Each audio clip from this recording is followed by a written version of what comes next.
Muy bien, estoy con el doctor Hugo Yuri, rector de la Universidad Nacional de Córdoba, ex ministro de Educación de la Nación, y lo he invitado porque la educación pareciera que en la historia de la Argentina, salvo en la época de Sarmiento, siempre fue la cenicienta, la que cuando hay que atender lo urgente se la pasa a un costado y no se la atiende como corresponde.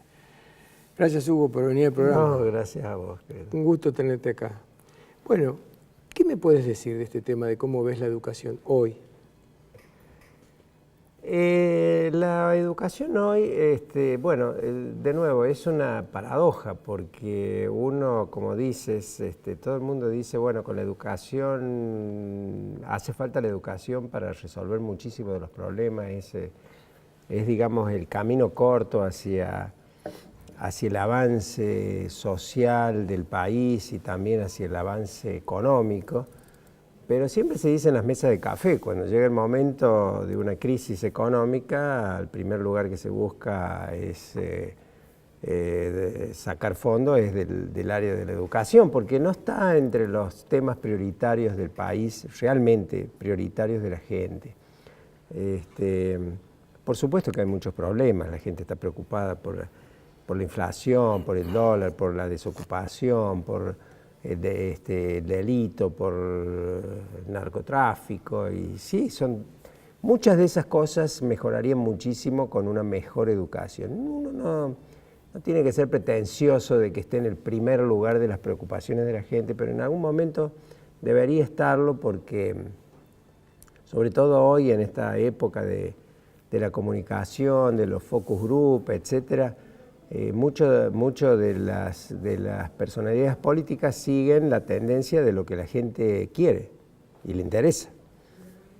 Si realmente en algún momento lográramos que se pusiera foco en la educación, seguramente nos sentaríamos en la mesa diferentes sectores ideológicos y políticos y plantearíamos las reformas que tenemos que hacer, que no es para ver dentro de 20 años. Hay países que han mejorado la educación en 5 o 6 años.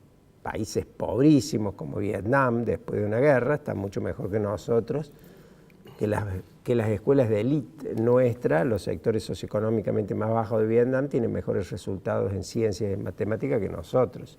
Y eso se logró con una decisión nacional, digamos, no solamente de los gobiernos, porque los gobiernos solos ni siquiera en países comunistas, como puede ser ese, Finlandia es lo mismo, era un país muy pobre, se tomó una decisión nacional. Eran pobres y dijeron, bueno, tenemos que trabajar en la educación y les fue muy bien. Y no quiere decir que a nosotros nos vaya pésimos, pero en un mundo donde los avances del conocimiento tienen esa velocidad, nosotros vamos a una velocidad mucho más lenta, o sea, cada vez nos vamos alejando más. Y es, digamos, es a nivel nacional y también en cada uno de los sectores. Como te digo, los sectores socioeconómicamente más altos, las escuelas de los sectores socioeconómicamente más altos de la capital federal tienen resultados en los programas de PISA menores en matemáticas y en ciencia que los sectores socioeconómicamente más bajos de países como Vietnam, Macao, Albania, etc. Entonces, bueno, algún día le pondremos énfasis al tema de la educación y yo creo que vamos a mejorar mucho porque todavía tenemos esa rémora histórica que no fue solamente, fue más de 50 años, fue hasta los años 60 que la educación era prioritaria en el país y éramos un país bien. No éramos los más ricos, como en algún momento nos creímos, pero aún en la década de 60 se vivía bien en la Argentina. Y era un país vivible, digamos. No hacía falta tener toda la riqueza, pero no había tanta diferencia. Y uno vive bien en los países educados, como te digo, hay países que, bueno, ahora Finlandia está más rico, pero uno tiene que ir y verlo, cómo viven, y nosotros vivimos mucho mejor. Por supuesto vivimos mucho mejor porque gastamos más de lo que producimos. Después tenemos que pedir y tener todas estas crisis económicas, por supuesto. Pequeño detalle, ¿no? Sí, siempre hemos vivido por arriba de, por lo menos, de la vida nuestra, siempre hemos vivido, yo he vivido muchos años en el exterior, se asombran de cómo podemos viajar los argentinos tanto y que venían neurocirujanos extranjeros a mi casa y decían, pero ¿cómo tenés esta casa? Una casa del cerro, linda, pero qué sé yo, para ellos es Bueno, vivimos bastante bien, aunque no nos parezca. Y una de las razones que no vivimos tan bien es las diferencias. Cuando ya empiezan a haber muchas diferencias en cualquier país del mundo o en una ciudad del mundo, vos has visto las ciudades norteamericanas, si tenés sectores muy pobres, bueno, ahí tenés resistencia, tenés después luego es invadida por delincuentes, por narcotraficantes, por esto y lo otro. Y hay países que no son muy ricos, africanos incluso, pero que son más, digamos, homogéneas las poblaciones, en donde tenés mucho menos problemas. El otro día estaba leyendo el tema de los deciles, ¿no? Es decir, el decil que más gana contra el decil que menos gana. Y en los países nórdicos veía que el promedio daba entre 7 y 8 veces más el que gana que el que menos gana. Y en Argentina ya llegamos al 32. Esto es que el que más gana 32 veces más que el que menos gana. Y indiscutiblemente eso ocasiona sus resultados grotescos, ¿no? Por supuesto. Y en el tema de educación las diferencias son más que los deciles económicos, porque depende de dónde te dejó la cigüeña, si te dejó en el medio del Chaco y vas a una escuela pública, no tenés los mismos resultados que si te dejó en Nueva Córdoba. Claro. Y vas a una escuela pública, vas a Montserrat, digamos. Ahora, te quería hacer una pregunta, dado que vos sos una persona que viaja mucho, que está en contacto con educadores de otros países, y quisiera hacer no sé si lo voy a poder explicar con claridad, pero la idea es, entre la teoría de la educación como transferencia de conocimiento y la práctica después del educador en la clase, tengo la sensación como que para hacer una revolución educativa, en la práctica se necesitaría un presupuesto interesante, ¿no? Pero la idea, cuando la teoría está bien armada, hay posibilidades de, aunque sea, arrancar con las ideas. Es decir, a ver, voy a poner un ejemplo grotesco. El docente le convendría mucho más dar su clase no vestido con un guardapolvo blanco, por decirlo así, sino que conviene más el guardapolvo amarillo, por tal cosa. ¿Se puede hacer cambios en la parte de la teoría para ir empezando a meternos en el mundo moderno de la educación y dejar que el presupuesto venga cuando el país tenga más o menos un superávit fiscal como corresponde? ¿O no, sí, por supuesto que se pueden hacer cosas. Porque estamos, pareciera que también atrasados en las teorías que tenemos sobre cómo debe ser la educación. Sí, te voy a decir que los países más adelantados, Francia, por ejemplo, paradójicamente, el ministro de Educación de Francia estuvo acá con nosotros hace un par de meses en la universidad, habla perfecto español, bien conocedor de América Latina, está volviendo a las cuestiones simples en la educación, o sea, lectura todos los días en voz alta, todos los días, los exámenes orales,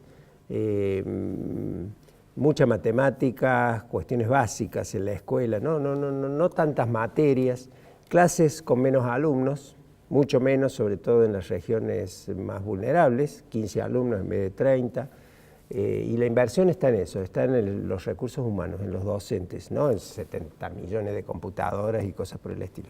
Francia, París, cuna de la cultura. O sea, las innovaciones en educación probadas, hay cosas, pero cada país tiene sus diferencias. Cuando yo te digo de Vietnam, ellos están 8 horas por día, igual que en China, y después van y le dan deberes y los chicos los hacen en la casa, y bueno, nosotros decimos, no, nosotros no somos para eso. Finlandia es fantástico, sí, los padres son todos profesionales. Cuando vos vas al Colegio Manuel Belgrano, en Montserrat, los padres, la mayoría, son profesionales, entonces esos chicos tienen expectativas, van a la universidad, etc. No es esto que traemos, esta teoría funciona. Hay cosas que se pueden hacer. Y en la mayoría de los países la cosa más importante para hacer es tener docentes que ganen como los médicos, que tengan un prestigio. Digo los médicos porque en la mayoría de los países los médicos es la profesión más buscada y esas cosas. Que ganen como y que Finlandia lo hace así. Ganan como los médicos, tienen prestigio como los médicos, tienen exámenes como los médicos y tienen control de gestión como tiene que tener un médico y hacer las cosas bien. Entonces sí, la principal herramienta para pegar un gran salto en la educación es el docente. Hay cuestiones culturales. ¿Hay por y todo parte demás. de los docentes una aceptación tácita de que debe ser reprogramado prácticamente totalmente en su educación como docente? ¿Está dispuesto a capacitarse con intensidad o quiere no hacer nada de todo eso? ¿Cómo está la situación hoy del docente? Bueno, desde hace muchísimos años en nuestro país, como en muchas cosas, uno hace como que le paga y el otro hace como que trabaja. No quiere decir que no trabajen los docentes y no quiere decir que no le paguen a los docentes. Pero la práctica mostrada en lugares como en el norte de Brasil, que bueno, obviamente vos tomás un sector, ¿no es cierto? Y entonces decís, bueno, a estos docentes, vamos a poner los mejores docentes en las escuelas más complicadas, en los sectores marginales. Incluso se hizo en Boston, que se llamaban las escuelas imanes. En los lugares más difíciles ponían los mejores docentes, entonces los blancos de clase media de otros lugares se iban y mandaban sus hijos ahí para que se mezclen todo. Y uno ve que cuando eso pasa y cuando hay expectativas en ese colegio mejoran todos, mejoran los chicos también de ahí porque ya adquieren expectativas de que van a mejorar y todo, y que van a ir a la universidad, etc. Hay un estudio siempre, ustedes hablan mucho de Alieto, Guadañi. Bueno, el mismo Alieto vio un estudio que vimos todos nosotros que dijo bienvenidos los bolivianos. En el conurbano bonaerense se hizo un estudio de la UNICEF sobre las diferentes nacionalidades que van a la escuela, incluido la Argentina, de las escuelas del conurbano y esas cosas.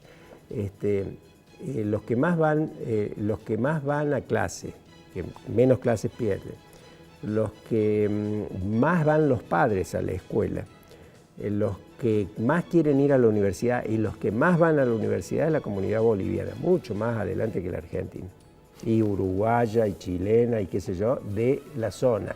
O sea, hay mucho cultural también, mucha televisión que, o sea, la Argentina era eso, era que si te educabas y te sacrificabas, te iba a ir bien.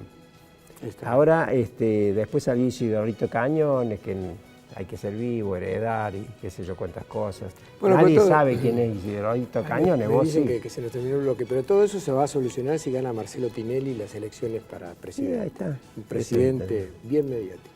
Gracias, Hugo, un gusto gracias tenerte a acá. vos, che.